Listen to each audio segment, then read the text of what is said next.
ছোট শহরে থাকত তামিম নামের এক বুদ্ধিমান ছেলে। সে সব সময় নতুন কিছু বানাতে ভালোবাসত। একদিন সে নিজের হাতে একটি ছোট রোবট বানায়, নাম দেয় রিকু। রিকু কথা বলতে পারে, হাসতে পারে, এমনকি তামিমের হোমওয়ার্কেও সাহায্য করে। তামিম রিকুতে নিয়ে খুব খুশি ছিল, কিন্তু ধীরে ধীরে সে অলস হয়ে যেতে থাকে। স্কুলের কাজ আর নিজে করে না, সব রিকুকে দিয়ে করায়। তার বন্ধুরা বলে, তামিম তুমি নিজে কিছু শিখছ না। কিন্তু তামিম হেসে বলে, রিকু আছে না, চিন্তা কি। একদিন স্কুলে বিজ্ঞান প্রতিযোগিতা হলো।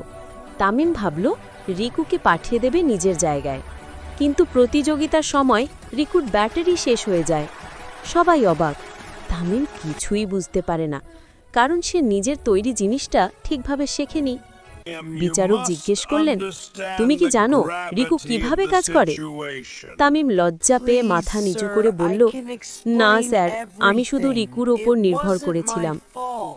সেদিন তামিম বুঝল, প্রযুক্তি আমাদের সাহায্য করতে পারে, কিন্তু শিক্ষা আর পরিশ্রমের বিকল্প নেই।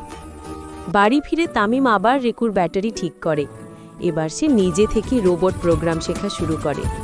কয়েক সপ্তাহ পর সে স্কুলে নতুন রোবট দেখায়। এবার সেটি তার নিজের তৈরি ও প্রোগ্রাম করা।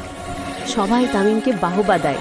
সে হাসি আর বলে, রিকু আমাকে শেখায়নি, আমি রিকুকে শিখিয়েছি।